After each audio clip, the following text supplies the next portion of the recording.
আপনাদেরকে সম্মান দিয়ে বলছি, আপনারা যদি কোনো কিছুর বিনিময়ে আসামিদেরকে এখনো বাইরে রাখার তৎপরতা করেন, তাহলে এই মিরগঞ্জবাসী আপনাদেরকে প্রতিহত করবে বিভিন্ন মাধ্যমে।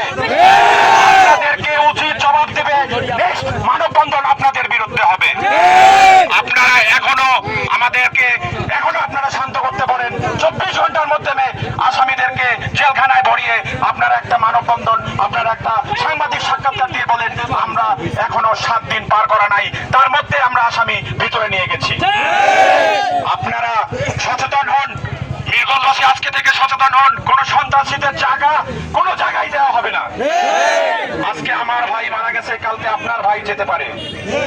আমরা প্রতিহত করব প্রত্যেকটা জায়গা থেকে, আমরা প্রতিহত করব প্রত্যেকটা প্রেস থেকে। এমন কোন মায়ের সন্তান নয় যে অপরাধ করে সে জেলের বাইরে থাকবে। আমরা সাংবাদিক ভাইদেরকে দৃষ্টি আকর্ষণ করছি, আপনারা অবশ্যই এর বিরুদ্ধে কঠিনতর শিরোনাম লিখে আমাদের আসামি যাতে দ্রুত ধরা পড়ে এই কামনা করে ব্যক্ত করে আমি শেষ করছি। এবং পিএল এর পরিবারের প্রতি আমি সান্ত্বনা জ্ঞাপন করছি। আপনারা ধৈর্যের বাধা পার হবেন না। অবশ্যই আমরা আইনের প্রতি শ্রদ্ধাশীল। আইন অবশ্যই 72 ঘন্টার মধ্যে যদি আসামি না ধরে আমরা অবশ্যই এই আইনের বিরুদ্ধে আমরা মানববন্ধন করব। ধন্যবাদ।